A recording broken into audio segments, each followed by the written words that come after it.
Our webinar is co-hosted by the International Institute for Sustainable Development, IISD, the Robert Bosch Foundation, and TMG, Think Tank for Sustainability. Thanks for sharing your precious time with us. My name is Jess. I'm Deputy Managing Director of TMG, and I have the pleasure of being your host. Some housekeeping before we get started. I'd be grateful if you could use the chat function to report any technical issues or glitches that you encounter, and use the Q&A for questions that you would like to pose to the panelists.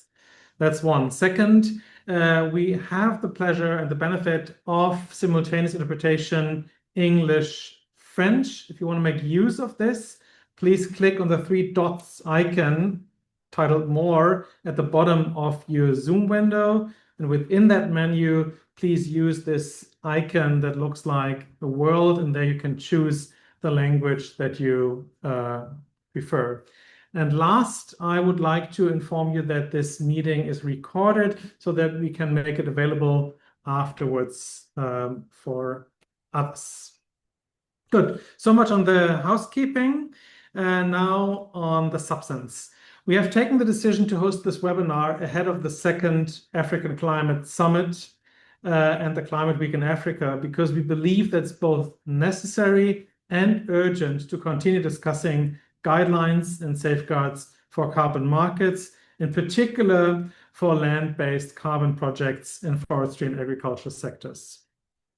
Together with projects on fuel switching, these projects, often red projects, make up 90% of the carbon credits that are generated on the African continent. The history of large-scale investments in land is rife with examples that have led to serious human rights violations, be it for large-scale agriculture or the conservation of biodiversity. At the same time, carbon markets et en même temps, et ceci, nous avons aussi l'accompagnement des terres vertes à la fois. Living in the post-USAID world, in a world where there are budget cuts all over the place, I think this is an issue that will gain even more attention.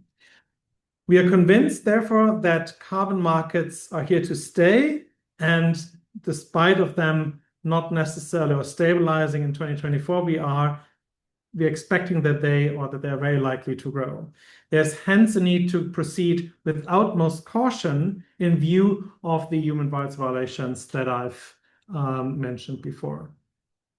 Now, we believe that this moment is not only timely because of the Africa Climate Summit and the Climate Week in Africa, but also because that there are program leads, standard setters who have actually are advancing the debate on guidelines and safeguards.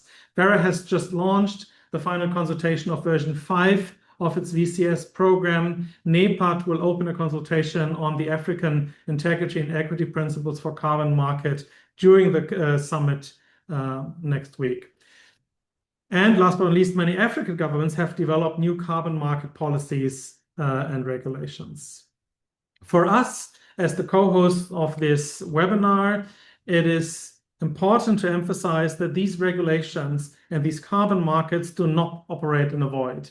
In separate processes, parties to the United Nations Framework Convention on Climate Change have adopted binding human rights agreements on the right to food and the right to housing, to name but a few. So from our point of view, carbon market guidelines need to be human rights based to actually deliver the high quality credits and the high integrity carbon markets that are being called for, not least by the African Carbon Markets Initiative. So much for the framing. It is now my utmost pleasure to welcome Cristina Larrea, Director for Agriculture, Food and Sustainability Initiatives at the International Institute for Sustainable Development, IISD, for her to officially open this webinar and to share her welcoming words. Cristina, the floor is yours. Thank you very much, Jess, for the introduction and your very insightful remarks, and very, very important. Good morning, good afternoon, good evening to everyone, and welcome to this very important and timely discussion, as Jeff mentioned, on securing land rights and social equity in pursuit of net zero. My name is Cristina Larrea. As Jeff mentioned, I'm the Director of Agriculture, Food and Sustainability Initiatives at the IISD, International Institute for Sustainable Development. And it's my pleasure to join Jess to open this webinar and providing a few opening remarks ahead of the discussion. First of all, I would like to thank very much our organizers, TMG and Robert Bosch Foundation. Has been a pleasure to work together to organize this session, as well as our distinguished speakers and panelists, and all of you joining us today, and put words in the chat of where are you joining. Thank you very much for adding that to comments. As we all know, achieving net zero emissions is crucial for limiting global warming and avoiding the worst impacts of climate change in our societies and communities.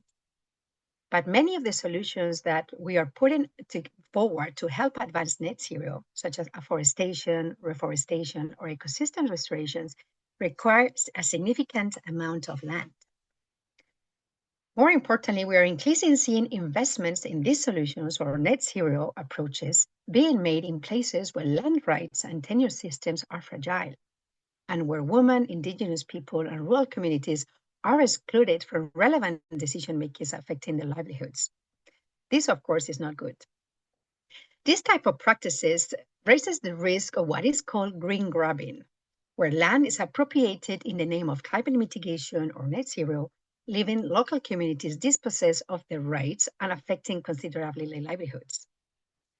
Such green grabbing, of course, is unjust, but it could be also counterproductive, as there is research and experience that illustrates that when communities have secure land rights, they love the place where they live, and they are better custodians of carbon-rich ecosystems. And then climate action is more durable and effective.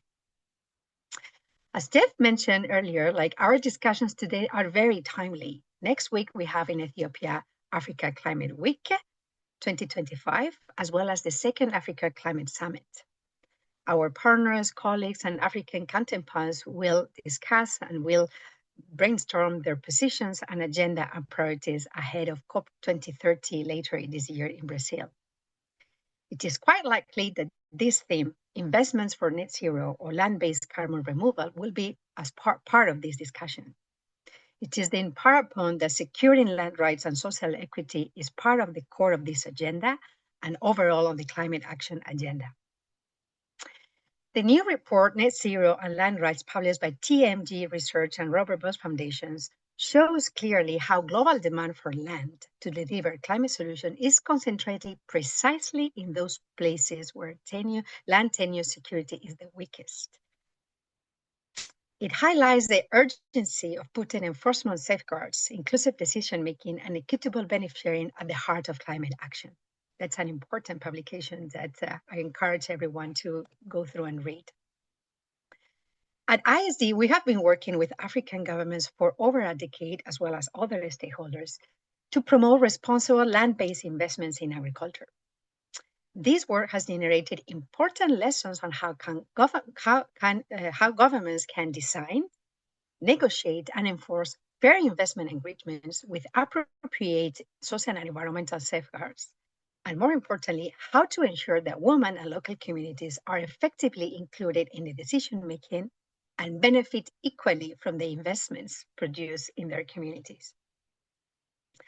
During this webinar, we will hear about what these lessons mean in practice, including why free, prior, and informed consent is essential, why safeguards are needed to prevent forced displacement and protect food security of communities, how benefit sharing agreements are appropriate and grievance mechanisms can build trust between investors and communities, how governments can use legal tools like model contracts and memorandum of understanding to mitigate risk and promote positive outcomes.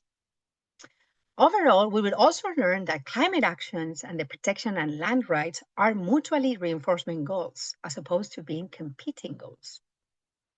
I would like to leave you with two thoughts ahead of our inside discussion. The first one is that net zero strategies cannot succeed without land justice. And the second one is that there is a wealth of available guidance, tools, and knowledge that governments and other stakeholders can apply to promote responsible investment and to help secure land rights and social equity in pursuit of the much needed net zero. Thank you again for joining us today from the several places in Africa, in Asia, and I look forward for the very interesting discussion. Back to you, Jess. Thank you, Christina, for the kind words of introduction, and I'd like to return the flowers that you've extinguished to us. It was a pleasure was all ours in organizing this webinar together with you and your fabulous team. Now, without further ado, let's jump right into it. And we are honored to have with us Providence Mavubi, who is the Director in charge of Industry and Agriculture Development at the Common Market for Eastern and Southern Africa, also known by its acronym COMESA, where she works to support COMESA member states, corporate industry and agricultural development towards regional integration. And if those of you who have read the African Carbon Market Initiative report, the latest report, you can see that regional integration is one of the things that the report emphasizes as a way forward for carbon markets on the African continent. With this, Providence, thank you very much for being with us. The floor is yours. Thank you, moderator, for giving me the floor. Distinguished participants, esteemed colleagues, it is a privilege and honor to be with you today. Let me extend heartfelt gratitude to our host, the International Institute for Sustainable Development, the TMG Research Group, and the Robert Bosch Foundation for convening this crucial dialogue on land rights, social equity in pursuit of net zero. Land lies at the heart of climate conversation and one of the region's sustainable features. For the Common Market for Eastern and Southern Africa, one of the 8 regional economic communities on the African continent, with 21 member states spanning from the northern of Africa through Eastern and Southern Africa, land is not just a resource, it is a foundational to equitable development, climate resilience, and community well-being. This forum arrives at a pivotal moment as the climate investment surge and the world turns its gaze toward the Addis Ababa for Africa Climate Week and the Africa Climate Summit, as well as the COP30. Land is a center stage in both opportunity and risk. Investment in land-based climate solutions such as afforestation, carbon removal, and ecosystem restoration hold promise to advance global goals, but also raise urgent concern. Too often, local community, women, and indigenous people bear the cost of climate projects that neglect their rights and livelihood, yet they live closest to the land. We have not forgotten the lesson from the food crisis 15 years ago, when rapid land deals led to dispossession and conflict. We see similar dynamic today as the rush for carbon investment risks repeating history if governance, safeguard, and inclusion are not prioritized.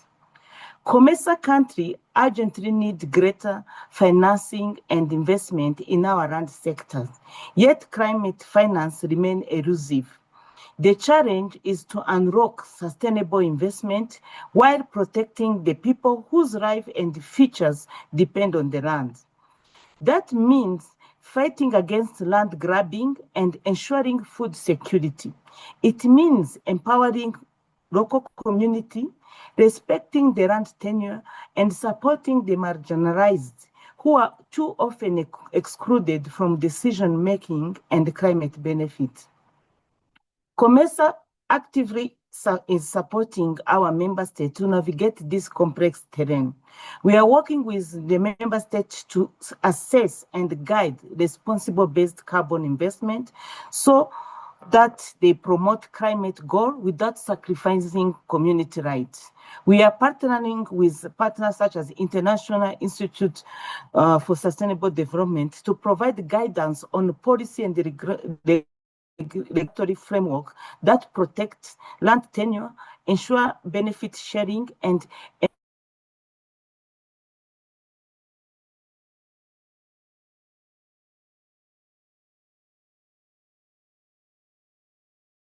leadership in regional and global process. Sorry, Providence. Sorry to interrupt. There has been a small technical glitch, so we might have missed 30 seconds of what it is that you've said. I'm sorry. Okay. Are we back online? Yeah, back online. Okay, maybe I start with what we are doing at the regional. Yeah, okay. Apology for that technical glitch. Let me repeat few of the action that we are doing in this area. We are actively supporting our member states to through assessing and guiding them on responsible land-based carbon investment, so that it's only we promote climate goal, but we are ensuring that our community rights are preserved. We are partnering with a number of partners, such as International Institute for Sustainable Development, to provide guidance on policy and the legal framework that protect land tenure, ensuring benefit sharing and embed inclusive decision-making. We are also working to elevate the land governance in our region and social equity as a cornerstone on African climate leadership in regional and global process. As we gather next week at the Africa Climate Week and the Africa Climate Summit, bearing in mind the upcoming COP30, our voice must be unified. We want a roadmap that places Africa land governance, light-based climate leadership, and community benefit sharing at the heart of regional and global climate processes. Our member states want tangible outcome, reforms to climate financing, stronger safeguards, and a commitment to sustainable solutions that genuinely uplift the African people. Let us make this moment to ensure that as the global climate agenda accelerates on the road to COP 2030, Africa and COMESA has a unique opportunity to lead the way in championing land rights, responsible investment, and inclusive climate action. Land governance must not be an afterthought. It is the cornerstone of effective and equitable climate action. The solution must be resilient, just, and rooted in our community, transforming risk into opportunity and ambition into reality. Let us champion a vision where land rights are respected, women are empowered, community are included, and benefits are shared across the board. If we succeed, we will transform risk into resilience and ambition into reality. To conclude, I would like to thank again the organizer for hosting this timely webinar and wish all participants attending the Africa Climate Week and the Africa Climate Summit successful meeting in bringing land rights, responsible investment, and inclusive community-led approach to the heart of climate agenda. May our efforts shape a climate future that belongs to all of us. Thank you. Over to you, moderator.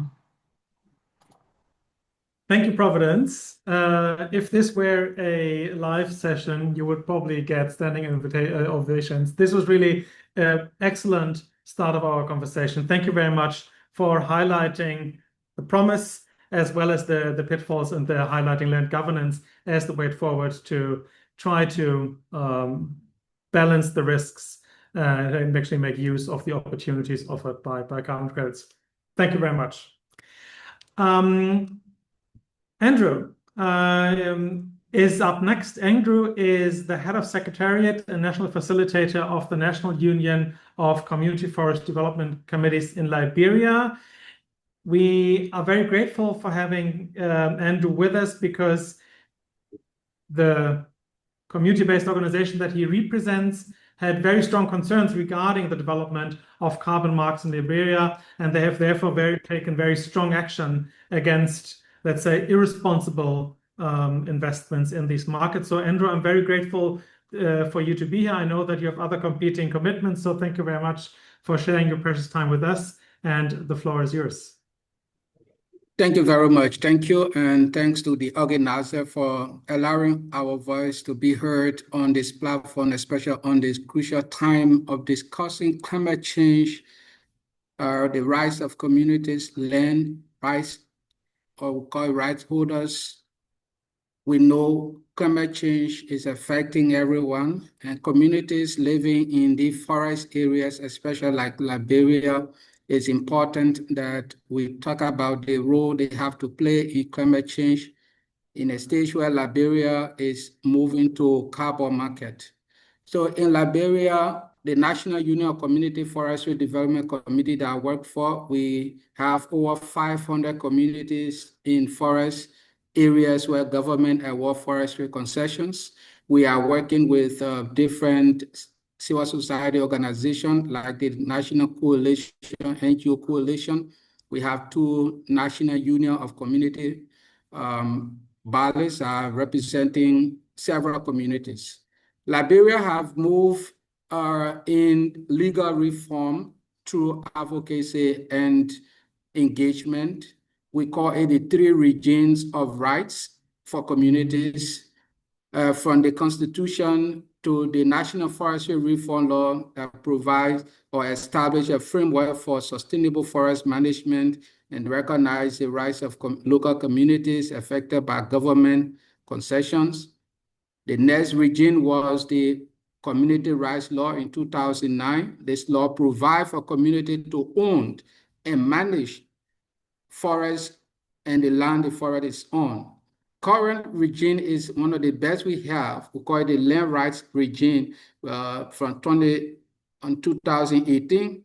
Now communities' land rights have been recognized through customary land rights, and sometimes it's done through a formalized process, but the law provides that all communities that are on customary land automatically become the right of those communities or owners of those communities. They own those communities and no other thing beyond that. We think it's something that have changed legally, that every discussion around this land, the communities are the central key. And that's important to note that legally we have communities now with land rights. There are implications in these processes related to carbon market and climate change and carbon market.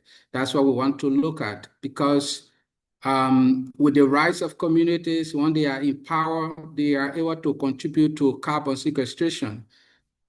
They are able to participate in carbon market because they have rights to their land, their customary land. And if they are in power, they can build a resilience that will lead to initiatives that will enhance resilience to climate change and impacts. This is why the communities are important in the process or in the climate change mitigation and adaptation, as well as the carbon market. We as community organization and CSO will continue to play a significant role to ensure these rights are respected for communities. In Liberia, we have been involved in advocacy. The advocacy was part of even the land reform and ensuring that the communities' rights are respected. Through our advocacy, we saw that Liberia was involving in the blue carbon deal. We advocated and we called on government to stop the deal because the rights of communities were not respected in the negotiation. And today we are thankful that the blue carbon deal could not continue because the rights of communities were not respected. Secondly, there was no law to guide how carbon markets should proceed in Liberia. We are working, and something we have also called for is the community capacity building. You cannot do carbon market when the capacity of communities are not built in terms of understanding the market, the procedure, the project management or development and management. The issue of monitoring to create transparency is something we are also advocating for, that the law should ensure it happened. We also call for dialogue to continue engaging communities to dialogue on the procedures, the processes on carbon market and impact of climate change. Today, Liberia is developing the carbon policy as a result of this advocacy and the importance of regulating carbon market in Liberia. We are demanding the government or requested the government to ensure ownership to be clearly defined. Initially, the government had defined carbon ownership to government ownership.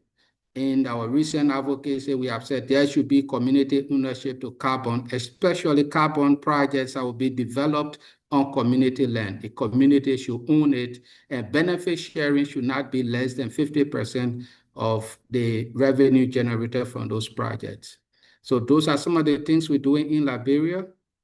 And to conclude, we said legal framework in Liberia provides a foundation for recognizing and protecting the rights of land and forest communities, which is essential for effective climate change mitigation. The active involvement of CSOs and community organizations is vital in supporting community rights to benefits and to participate in carbon markets as government continues or project developer develop projects on community lands. And this will create sustainable practices and carbon markets. Thank you so much. Thank you very much, Andrew. Thank you for emphasizing the pivotal role of civil society organizations in the design as well as the rollout and implementation of carbon market projects. And thank you also for sharing a positive example of what is possible when civil society organizes and really advocates for policy change, something that can unfortunately not always be taken for granted. Thank you, Andrew, and thanks again for making time in your busy schedule. Now, you will have the possibility to see me juggling different hats. I will present the Net Zero and Land Rights presentation to you, which requests that I need to juggle the different windows that I have on my different screens. My daughter tells me that I have a generational condition that prohibits me from actually exercising these complex digital tasks, and you will see whether she is right or not in this.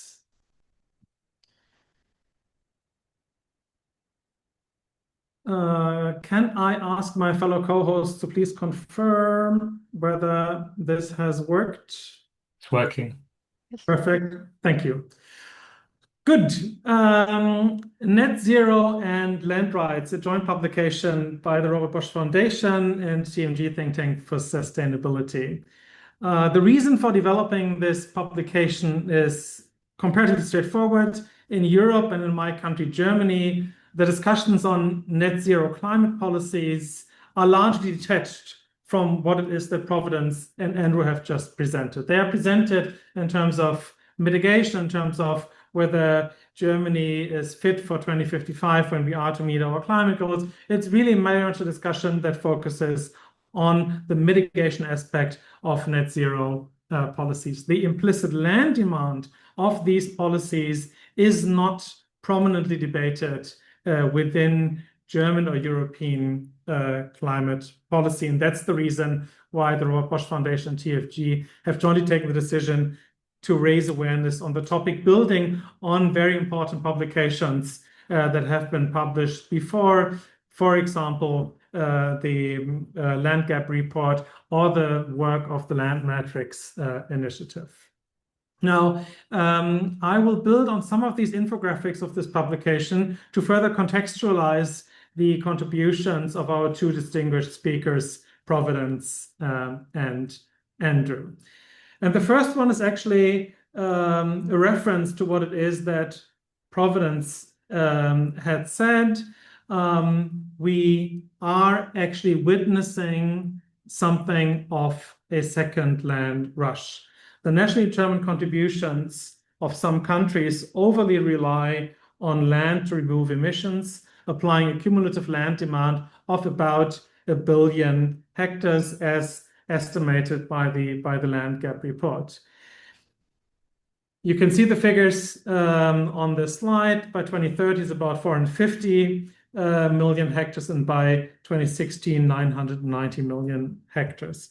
Now, the issue with these numbers is that about half of that area to meet sequestration targets, the land use on these areas will need to change, which means that change, for example, from grasslands to forested areas, which, for example, for pastoralist populations, there are significant risks if this happens on their ancestral migratory routes.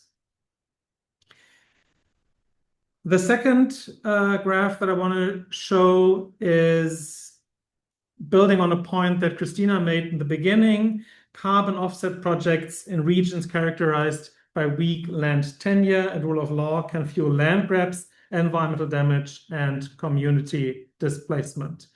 That's a graphic that was developed by our colleagues of the Land Metrics Initiative, and I would like to draw your attention to the African continent. And the size of the bubble basically symbolizes the number of hectares that are involved in the land-based carbon sequestration projects. The red one means that they are under verification, and the blue ones say that they are verified. And you can see that the very large projects actually occur in those areas where, according to the Prindex index, tenure insecurity is comparatively high. So the point that Christina raised in the beginning in her introductory remarks, that investments tend to target those areas where, let's say, rural institutions are not equipped to deal with this inflow of money, is emphasized by this particular graph. And then last but not least, again, a reference to Providence's point and the link that she made to the land grabbing, wave of land grabs after the food price crisis 2008. We can really see that the size of carbon offset projects in terms of contract size comes close to the agricultural land acquisitions in the period 2000 to 2020. And as I said in the beginning, the history of large-scale investments in land is ripe with examples that have led to serious human rights violations. If you're interested in making use of these infographics and more, they are published under a Creative Commons license, so please go crazy. They can be downloaded on the website. But I would like to now lead over to our distinguished panelists for the panel discussion. And let me tell you how this is going to go. First of all, I would like to ask each of my panelists to please switch on the video so that I can see you. Thank you, Naguti. Thanks. Good. Now, we have prepared a question for each of you, and I will introduce you before posting the question to you. This is step one. Second, after each of you has made your opening remarks, you will have the opportunity to respond to each other. And last but not least, my colleagues are harvesting the question from the chat, which I then forward to you. Are we all good? Anne, Joan, Bernard? Yaguthi, we all good? Perfect. Excellent. And thanks for everyone who is still populating the word cloud. We are starting with Joan Kagwanja. Joan Kagwanja is the chief of the Land Policy Initiative at the UN Economic Commission for Africa. Welcome, Joan. Joan, you're heading the Land Policy Initiative, which is an initiative of the African Union Commission, the UN Economic Commission for Africa, and the African Development Bank. And you have, over the years, really been at the spearheading efforts to not only implement the framework and guidelines for responsible land governance, but a whole range of initiatives to advance responsible land governance on the continent. Which conclusions do you draw from your work on how to advance responsible land governance in carbon markets on the continent? Thank you. Thank you. Yes, and good afternoon from Addis and wherever you are. From the Land Policy Initiative, like you've mentioned, which now is the African Land Policy Center, we have, in support of the Africa Union agenda on sustainable development in general, have been looking at the intersection of land rights de droits fonciers et de développement. When we developed the framework and guidelines, and in the lead up to the development of the framework and guidelines, we identified, if you check the framework and guidelines, and I'll ask my colleague to post maybe on the chat both the framework and guidelines and the guiding principles for large-scale land-based investments. We identified as a global emerging issue then in 2005, 2006, the issue of climate change. And so it was then easier for us by the time we developed the first guidelines, which were endorsed by member states in 2009 in the Declaration on Land Issues and Challenges, to have a section that talks to the issue of protecting our ecosystems, the environment, and also touching on especially community land rights, some of the issues I'm seeing that have been raised by the distinguished participants. And so we moved on very quickly to develop guiding principles on large-scale land-based investments because there was a rush for Africa's land, as you remember, in 2008. We keep thinking there's always a new rush. This might be green grabbing. That time we were talking about land grabbing. But in terms of investments, when you're looking at large investments, whether it is in the context of agricultural production, commercialization, or in terms of the newer, looking at carbon markets and mitigation and adaptation to climate change, we looked at about 6 fundamental principles that are key to ensuring that we are being responsive. One of them being respecting human rights of communities. The human rights of communities, it was the number one fundamental principle. And another one was making sure that we are supportive in our investments of the plan for sustainable agricultural development. So if we have international practice, then we would expect that we would develop the laws, we would develop the initiatives and have investments that are respecting our sustainable development plans. Now, this does not always work. And it has been highlighted here very clearly that when you have weak land rights, when you have weak land governance systems, you cannot seriously be talking about human rights and protecting human rights. We also look at that in the context of good land governance principles, which have to be translated into the policies, which have been translated into the laws, but also into the programs that ensure that we are interacting with communities in the context of any kinds of investments, including carbon markets. I also wanted to mention the issue of benefiting women. If you read the Declaration on Land, the precarious situation with women's land rights was highlighted. So, and also of pastoralists and others who depend on the land, and especially those who manage land communally. And so when you're looking at carbon markets, and as you're mentioning where we are targeting, where there is apparent drylands, this is where we have land that looks like it's not inhabited or like it's not controlled by someone, but it is. And just because you haven't recorded it in your land information systems doesn't mean it is not. So it's about correcting those systems again. And so in terms of looking at how we minimize risk and maximize benefits, there is a whole lot that has to be done. And a lot of what has been put on the chart in terms of having free, prior and informed consent, there are so many others that you will find in the guiding principles for large-scale land-based investments. And we can talk a little bit later about how we track ourselves to ensure that we are doing this as member states. Providence was speaking from the perspective of regional economic communities. We are expecting ourselves to be able to put this in our programs in a manner that we are able to track ourselves at continental, regional, and national levels. Let me stop here for now.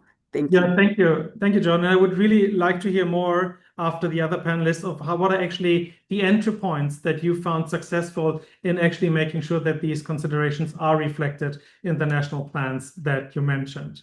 Thank you, John, for your contribution. And I'm very happy now that we are actually having the pleasure of having Bernard Opar with us, who's the Deputy Director, Natural Resource and Environment at the Kenya National Land Commission, who is actually at the forefront of implementing all these translation processes from principles into action in the government of Kenya. Now, Bernard, I have the benefit of knowing Kenya a little bit better, and I know that Kenya has very progressive land policies, such as the Community Land Act. What would be necessary from your point of view so that carbon markets actually become a driving force in the implementation of Kenya's progressive land policies? Thank you very much. Yes, and this is quite timely, a conversation. As you have already mentioned, Kenya is actually blessed. We have quite a robust, we have very robust policies and legal frameworks, as well as institutional frameworks that deal with both land and climate change matters. Allow me to state that the carbon market landscape is quite elusive and quite interesting at the moment in Kenya because it is the new kid in the block.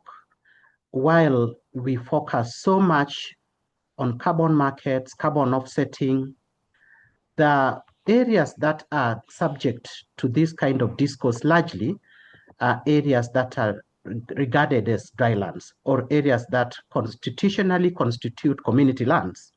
And of course, you may be aware, as you have mentioned, that Kenya constitutionally under Article 61 of the Constitution, we have three categories of land. Our land is categorized into public, community, and private. So every land you see in Kenya falls within those three categories. Interestingly, there are a number of challenges regarding carbon markets on land, particularly. And the issues relate mostly in terms of justice, both distributive justice and even procedural justice. When you talk about procedural justice, we are looking at meaningful participation of the local communities in carbon market projects. That is lacking. And of course, it is lacking because we have specific inadequacies, both in law and in practice. In law, we have substantive Community Land Act that governs these particular categories of land that are really the attractant for carbon projects. However, the lacuna in that particular law, for example, is what is the extent of consent. It provides that communities need to consent, but that what is the extent of that consent? The consent is not properly defined, and who is supposed to consent? Similarly, the Climate Change Act, which also governs climate change projects, also provides for free, prior, and informed consent. But what is that in real practice? So those are some of the challenges in terms of justice, but equally important, we are also looking at the aspect of social equity in terms of benefit sharing. How much is supposed to go to the local communities? How much is supposed to go to the counties in the regard, or in this regard, when we talk about unregistered community land? So we have a number of challenges that I want to try and address.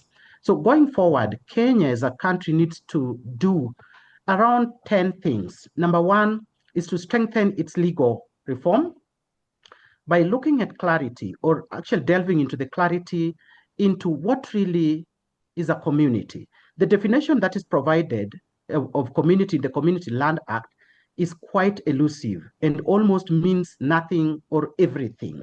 So pointing the picture in terms of clarification and proper interpretation of what really constitutes a community fundamentally would be very, very important. Again, also, when you look at our institutions, the county governments in the Republic of Kenya hold in trust unregistered community land for and on behalf of the residents living in that particular county. But we see a lot in terms of county governments overstepping their mandate because they are trustees of the people residing in that county. Apparently, they're engaging in transactions in unregistered community land, which is actually prohibited under Section 6, subsection 8 of the Community Land Act, that they are not supposed to transfer or dispose any community land legally. We also see, or as another mechanism that we need to look at as a country, is to improve transparency and accountability. We see a lot of carbon projects on land facing the challenge of opaqueness, or the quite obscured. And of course, we also bring in the issue of elite capture. The few elites kind of obscure the whole discussion around carbon projects on community land, and that needs to be cured. So enhancing transparency and accountability for carbon projects on land, particularly for community land, is very, very important. We must also bolster the capacity of local and indigenous communities who are indeed the custodians of these particular lands in terms of negotiating, in terms of contracting. Do they have the capacity to make meaningful contracts? Do they understand the lingua in these carbon contracts and carbon projects? How do we bolster their capacity to negotiate effectively and meaningfully to reap benefits and also be part and parcel of the carbon projects? They must also be informed of what needs to come out. I would need to ask you to keep your further thoughts for the next round of contributions, because we have other speakers who I would like to turn the mic, give the mic to. Okay. Sorry for cutting you short. And thanks for these elaborations on transparency and accountability, something that I think resonate with what a lot of people or other communities have experienced in other countries as well. I would now like to introduce to you Ann Roge, who is Senior Climate, Land and Environmental Justice Officer, Global Programs of NAMATI. Ann, welcome. My question to you would be, we have heard from the regional level, Bernard has explained the specific challenges that he thinks need to be addressed at the national level in Kenya. Now, I would like to turn to the two events that actually have given rise to this webinar, the Africa Climate Summit and the Climate Week in Africa. What are your expectations regarding these two events, considering the Verra Standard 5 review and Article 6 and the links to land rights? Thank you very much, and thank you to the organizers for the invitation. I think in terms of my expectation for the African Climate Summit, and just to give a bit of context, when in COP29, when Article 6 was operationalized, one of the things that needs to be done is that countries need to be ready in terms of their legal frameworks and the institutional frameworks. And I think last I checked, so far, I think only 9 countries have been able to do that. And within the African context, you find that very few countries have legislated national laws on carbon markets, and even those that have, there are still gaps that still exist, even as Bernard was explaining in the Kenyan context. So even based on that, I think one of my expectations is, as we look at the program, there's a lot of conversations that will be happening on carbon markets, and especially like on day one, it's solely on the nature-based solutions. And my hope is that despite the fact that there are very many conversations that will be happening in very fragmented spaces, I hope that the outcome or the declaration that will come out after the African Climate Summit will focus on the harmonization of all these efforts, because we have had like the African Carbon Market Initiative, the AFDB, having different initiatives that have been in place to be able to streamline integrity within the African context. But even in view of very scarce resources, I hope there will be a lot of discussions on how to harmonize these efforts, but also secondly, to help these countries to be prepared in terms of their national laws. So even as we were looking at the Verra standard that was recently released and was open for comments, one of the things we noted, and especially there are many issues, but I'll narrow down to the issues on land rights. One of the things that Verra has done, and even the Article 6 mechanism, is that when it comes to land rights, they revert a lot on national laws. So the project developers are required to comply with national laws, which brings a problem where we have countries that don't have strong national laws. And so there's a need to ensure that there's a lot of regulatory certainty, but also at the same time, countries have those robust laws, because at the global level, there's a lot of reverting back to the national laws. And this actually informed our decision last year, developing a policy toolkit for national legislation on carbon markets that provides like a checklist for a strong law to be in place, what needs to be there. When you talk about FPIC, what kind of information needs to be given to communities that is very unique and particular to carbon market projects.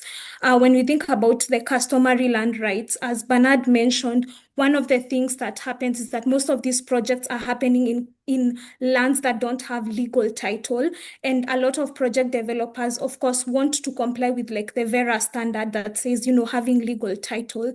But for communities that don't have legal title, perhaps having provisions within the law and also the VERA standard, which is one of the recommendations we give to recognize customary land tenure where there is no legal title, and that can be, there are different evidences that communities can submit so that then communities are not short-handed when it comes to these projects, but also the recognition of the legitimate community land structures, which is really important. So my hope is that when you think about the African Climate Summit, that it will provide an avenue for collaboration and harmonization of efforts to ensure there's regulatory certainty, but also at the same time to ensure that, and that will ensure that countries are ready to receive these carbon markets, and the risks that, that exist are going to be de-risked, and Africa can benefit more from these carbon markets, but in a way that really respects and protects community rights. Thank you, Anne. I'll again give you the floor in the next round, but thank you. And thank you also for reference to the policy toolkit. For those of you who have not had the chance to have a look at it, I think it was just posted in the chat. It is worth having a look and a read. Last but not least, for this first round of contributions, I'm very happy to be able to give the floor to Nyaguthi Maina, who is Associate International Law Advisor at the International Institute for Sustainable Development, one of the co-hosts of this webinar. Nyaguthi, my question to you would be, we have, or Anne has just spoken about the importance of having national policies and laws in place that build the framework for responsible investments in carbon markets. So I think my question, from your point of view and the experience that you have, what is it that governments can do to mitigate the risks carbon offset projects pose to community rights, livelihoods, food security, and ecosystems? We have heard about the laws. What are, from your point of view, further points that governments need to do? Thanks, yes. And I agree the first three speakers have really covered well the importance of having a comprehensive, robust legal framework. And I like Bernard's example showing how robustness goes into how the interpretation of the law will happen. So speaking about the threshold of FPIC, what's the threshold of consent? So I want to highlight two other approaches that governments can take, and I'll pick up on Anne's contribution. I'd really like to look at the policy toolkit that she's mentioned, and at IISD, we also developed another policy toolkit to support governments. So this is in the eventuality where laws are not up to date or robust in addressing these issues. So this toolkit, governments can, which is model contracts, and I'll ask my colleague, either Sean or Scott, to put it in the chat. So governments can prioritize developing model contracts for responsible investment in land and in carbon offset projects.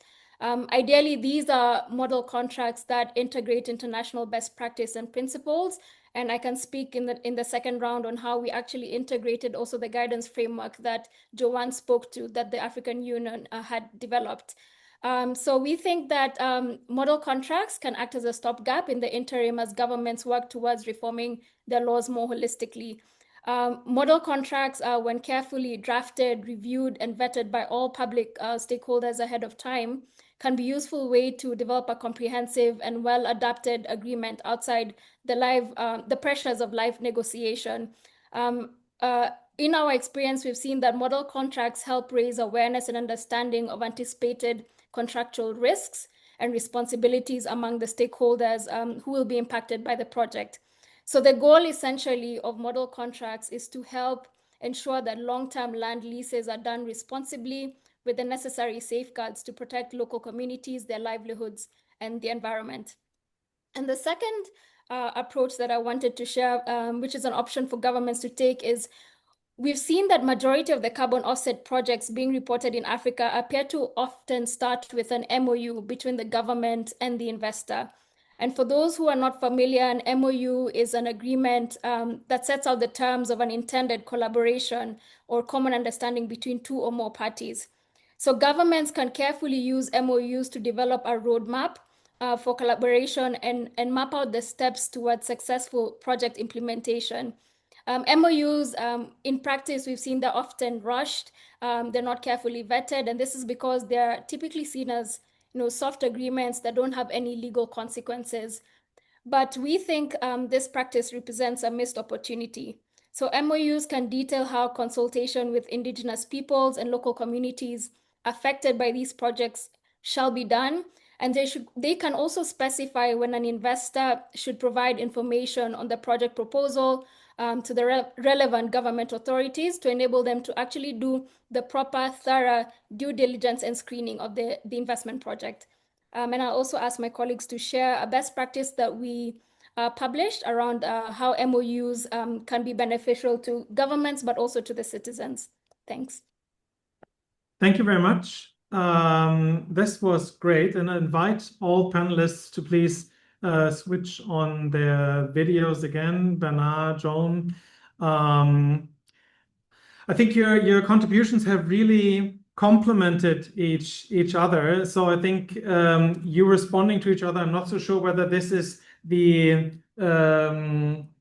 most intriguing way forward. I would propose that we build on some of the points that were raised by in the chat and in the word bubble that you have kindly generated, you as participants.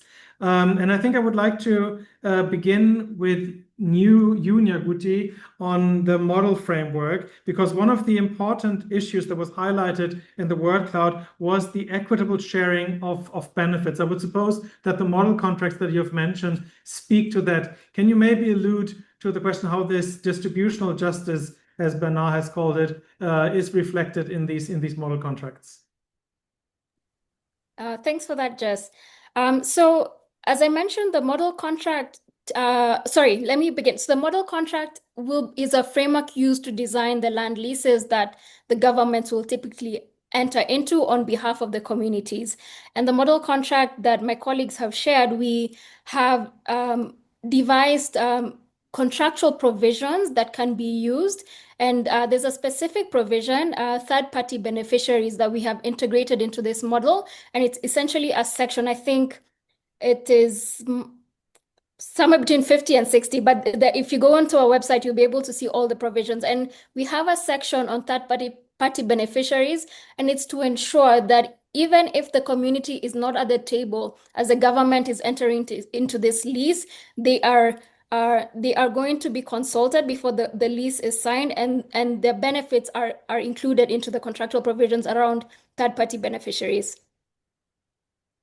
Thank you for also pinpointing us to the respective paragraphs. And from your point of view and from your experience, if you think of community land rights, another issue that was raised not only by you as the speakers, but also by our participants, how is your experience with the request that Nyaguti made on communities being represented in these deals? And how does this relate to the experience that the Namati has generated in working with a range of communities around the globe in these carbon projects? Does this happen? Yeah, I would say for the projects that we are currently supporting communities to negotiate, it has been happening, but not without challenges. So for instance, when you think about, I'll use an example of Sierra Leone, which has a very strong customary land rights act, but does not have a carbon policy. But because of a very strong customary land right act, communities have been able to negotiate for their community structures to be within, to be consulted and to be within the project structure. They have been able to negotiate a very high threshold of FPIC because there is actually a certain percentage that is in that particular law. And so then it has been, in that sense, it has been successful. I think the downside has been, as many speakers have reiterated, the carbon market space is very complex. And so the more we have been negotiating, there are more and more agreements that communities are not aware that are within the ecosystems, purchase agreements, marketers agreements, and they have the jargon within it. Of course, the communities do have the advantage maybe of having Namati to be able to explain maybe that and to be able to, but I wonder for communities that don't have independent legal support, then it becomes very difficult for them to be able to negotiate. And especially when figures come in place and they don't understand, what is an intermediary fee? What does that mean? What's the standard that's available? And I think even as we think about the African Climate Summit, I hope that there will be efforts to even create like data hubs for Africa, so that can be able to publicize these documents and these projects, but also that can be able to provide more information and independent legal support for communities, because then that becomes difficult because you're not partners, equal partners, because one has more information than the other partner, which is very difficult. Thank you very much. And I would like to build on what you've said, and turn to you, Bernard. I think you labeled this procedural justice, and I think this is a very, very important term. And the question that I have to you is, when we think of women's land rights in the Kenyan context or other contexts that you are familiar with, what we have encountered frequently is that carbon market intermediaries predominantly approach the head of the household, who in many instances is a man, and then signs contracts with the head of the household on lands that basically affect women's land rights. What are your experiences, Bernard, on successful approaches to actually realize women's land rights in these type of negotiations? Yeah, thank you very much, Jess. In Kenya, the right to land is very, very elaborate in the Constitution, and Article 40, Sub-Article 1. Every Kenyan has right to own land in any part of the country, including women. And of course, Article 27 speaks of non-discrimination. So there should be no discrimination, even in relation to access to land or ownership of land. Unfortunately, there's a disconnect between policy and practice. So whatever is laid bare in policy, in law, is not what is fundamentally in practice. Why? Because of inherent cultural issues and beliefs and practices that also surmount the whole discourse around land, particularly land. And I think what is also important for women in this case is a major challenge, and how we can navigate that, or based on our experience, is that women, or generally women organizations, must work extra harder to find champions and allies for women. This is the male gender. And how do we navigate this so that the men who happen at the moment to be the gatekeepers, largely, or culture custodians, can actually be convinced and can actually permit and allow ancestral land, for example, to be controlled and owned by women, number one. Number two, apart from mobilizing men to be women's champions and allies in land governance, it is also important for the country, Kenya, to be more deliberate in terms of socialization or re-socialization. We are talking about land ownership, particularly in the context of community land where carbon projects are domiciled. And here we see a lot of issues around socialization and around the passage of land from one level to the other, basically through the main line. And that part of socialization needs to be deconstructed, so that the underlying myths and stereotypes around land and the passage of land from one man to another is actually curtailed or is dealt with, both legally and in practice. Finally, what is also fundamentally important for women to navigate this challenge is women mobilizing themselves, mobilizing resources for themselves to support them to own land. Because one of the issues that women are facing is endemic poverty. In Kenya, women are largely poorer than men. And they have, therefore, that actually reduces the ability to own land and to access land. And so mobilizing women and building their capacity to tackle endemic poverty is very, very important for them to own and access land and land-based resources. Thank you. Thank you, Bernard. I think the question that you spoke to, I think the challenge that I observe is all of what you've requested, identifying male champions, community mobilization, the type of involvement that Anne has spoken about, which actually articulate on behalf, demands on behalf of communities. All of this is very time intensive. And I sometimes have the feeling that the pace at which the market develops is so much higher than the pace at which we actually put these preconditions in place, this enabling environment in place for communities to actually be able to participate. That's one observation that I have. John, I have saved the most difficult question for you because we know each other for quite some time, and I think that you hopefully will forgive me until we meet the next time in person. I think the most difficult question that is also raised by participants, and I think I would like to hear your point of view from the point of view of the Union Economic Vision for Africa. We are arguing here from the point of view of how to make use of carbon markets, but some of participants are obviously asking, in view of all the risks, are carbon markets actually a good thing? And shouldn't we first unpack what carbon markets are before we actually discuss how to make them work for communities? How would you respond to that? Thank you. In 2009, I took a break from UNECA and went to set up a program in Agra on land and environment. And I remember my boss then, who is now just the president, the past president of the Africa Development Bank, who just left a few weeks ago, was really excited about carbon markets. This was 2009. And I remember us having an argument because there were resources coming from the Nordic countries to really expedite, on the far end, actually having bonds, carbon bonds at the time. Imagine 2009. What we know now about carbon markets is not even what we knew 10 years ago. I mean, it's quite different. And my concern was, at the time, we didn't even have the instruments to measure soil carbon. Now maybe we do. Now just imagine this. If you don't have the instruments to measure soil carbon, how many people are you going to affect if you start real, the carbon markets in a huge way? It meant that agroforestry systems were not even candidates for entering the carbon markets, which means we were looking at forests only as a basis for carbon markets. So I think we need to break it down into who exactly are we talking about when you're talking about carbon markets.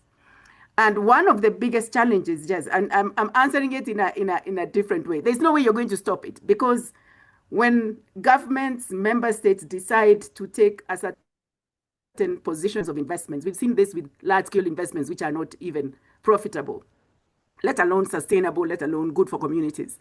When they decide to engage, they will engage. Now, what we try to encourage them to do, one of the things that I'm not sure whether we have spoken about here a lot, is land use planning. On the continent, we don't have land use planning that actually tells us where this land is that we are engaging and who claims it. We might be able now to have the kind of data that we need in terms of satellite data. Look at what is suitable for the land, to look at what is actually on the land in terms of use. What we actually don't have, and what we in ECA have been experimenting a little bit with, I don't want to call it an experiment because I think it's really important, is to be able to document who actually controls the land at a smaller scale, not looking at a very large scale and saying this land is owned by this and that. But in terms of community land, which communities own this land and who inside those communities actually has a stake in the land. So through participatory GIS, what we've been trying to do is to actually go work with governments. We did this in Malawi in a small area to demonstrate what intensity of data we need in order for us to identify who actually is affected and who should be included in these initiatives, whether it is carbon markets, it's agricultural investments and others. Now, if we can do that and we know who inside these communities needs to be included, so that we are not talking about when you say consent being given and it's a signature, you can get consent in all kinds of ways, right? But are we really actually getting consent of those that are actually going to be affected? So for us, it's the database. What database are we using to do the kinds of things that Nyagodie was talking about in terms of, we have model laws, that is great. But when it comes down to application, where are the safeguards? Which institutions actually? Are we leaving in communities to sign? Because somebody called me actually from home and said, well, somebody has approached me on a carbon market. That's in Kenya of ours, right? And I'm wondering whether I should sign it. And they said they'll come tomorrow for the form. And I'm like, I really don't know. Let me do a quick search on this particular institution. And I searched with one of my friends who maybe is actually one of the 96 people who is attending your from Namati actually. And they're like, let's investigate a little. Let's do this a little, which what I'm telling you is people are being approached. And we need to make sure that when we talk about strengthen the frameworks, when we talk about FPIC, when we talk about this, I don't think there's a country in Africa that we can say we can tick those boxes, all of them. But on the other hand, I think we are not going to stop the boat or the vehicle or whatever it is. So I would say, I don't know, that's a question that even if I wanted to say, no, we can't engage, I would be lying. Thank you for this very clear response. I have another question for you, Anne. I've posed a question of women's participation to Bernard. Now there's a question from one of the participants regarding participation of youth in carbon market-related projects and investments. From your experience, from Namati's experience, are there any specific ways that you have found that enable the next generation to actually engage in these carbon market projects? Yes, I think most of it goes down to like the community structures that are in place. In some projects, a lot of people who are giving the consent are the elders, are the people who have like authority, like the chiefs and all that, who have authority over that land. And in those instances, it becomes very difficult to integrate the youth within the project. But in some projects, especially for projects where there is co-led conservation. So for instance, if there is conservation that is being done together with communities and we are having the youth participate in maybe the conservation process, in planting of maybe woodlots or things like those, then in that way they get to get involved within that project. But I would say that there are efforts that are there, but there have been very little efforts in terms of social groups, the women and the youth, to really get involved in terms of the projects. And it goes back to the consent, where you find that when a project developer comes, they'll look at who has the authority to be able to sign this and to be able to give like the consent. And most of the times it's either people who are elderly or people who are in authority, and in that way there is exclusion. But one of the things that we even proposed for Vera is that even in terms of the composition of the people who are engaged, it has to be very segregated. The data is very desegregated, I think that's the word, to the very level of the social groups. And even within the governance structures, having the youth, the women, the elderly, because all of them in one way or another, they play part within the success of even these carbon projects. Thank you. I'm very much interested always in the question of how to actually make this work, because we seem to agree on a number of things on how to actually make these markets work more responsibly, but there's significant evidence also that not all of these carbon market deals actually adhere to these elements that we are discussing here. Nyaguti, my question to you would be, in the history of negotiating or interacting with governments on these model contracts, can you share any specific experience how you managed to get these model contracts through the door? How do you actually make stakeholders or duty bearers, for that matter, actually work with these contracts instead of other contracts that might be more beneficial for one or the other group? Thanks, Jess. Yeah, and that's a good question. So let me begin by we designed and developed this model contract with our partners and launched it in 2023. But the initial model 2.0 of the model contract was developed in 2011, and this was due to the large-scale land-based investments happening in Africa following the food price crisis. And it was a wake-up call for governments starting to see how badly designed the contracts they had signed and gotten into with the investors. So it was more for us to, not necessarily us convincing them, but given that they'd already seen how badly these contracts had been designed, they wanted to know how better they could negotiate. And so at IISD, together with our partners, we developed this more advanced model contract, taking into consideration like the frameworks that the AU had developed, as well as other international frameworks around human rights issues, as well as responsible investment in land. And it's not a hard sell to make, because for governments, they've seen these investors will come with contracts that are designed to benefit them and not necessarily the communities who these investments will impact. So the argument we make, and that's very easy, is that it's always easier for you to start with a model in place. And so, legal reform takes time. It takes a lot of resources as well. So in the meantime, why not have a model in place? So if an investor is coming in, have this as a starting point, and how we have been guiding governments is to ensure that the model contract reflects already what is good in their laws. So we have our model contract at IISD, but then we help them to design and tailor it to already what's working in the country, and then use that as a basis to negotiate with the investor. And I think a model contract is also beneficial because it already indicates to you where there's a red flag. So if an investor comes insisting on certain provisions or wanting to bypass FPIC, yet we have designed it in the contract that FPIC has to happen before the contract is in force, then it already signals to the government what the intentions are for the investor long term. Thank you very much. I must say, you guys make time fly. It's already 25 past the hour, and I feel somewhat obliged to keep us all on time.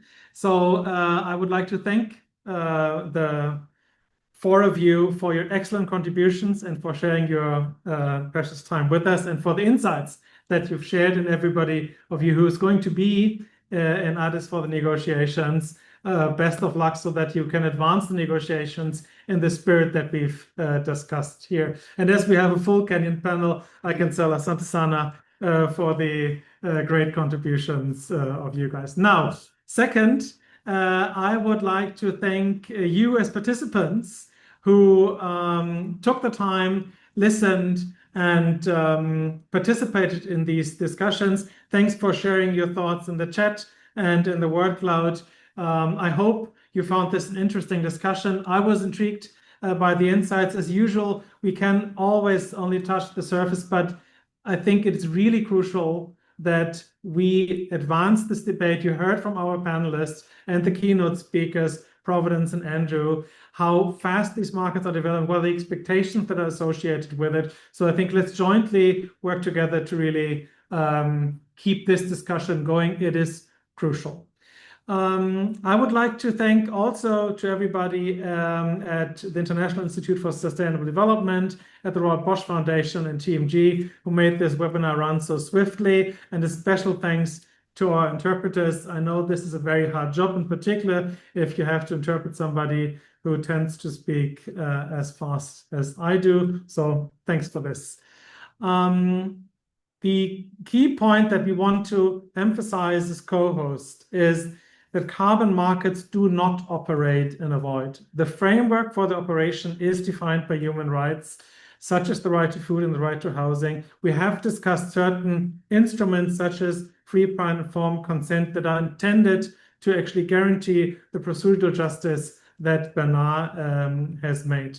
And through this webinar, we want to contribute to the debate how to craft these human rights-based guidelines and safeguards for carbon markets. And thanks to everyone for taking the time to participate. Now, before I close, and I've actually saved some minutes before your next meeting so that you can participate in a post-event survey that IISD has prepared. I would be grateful if you could please be so kind and take a minute or two to respond to it. It helps us to really improve how we run these webinars.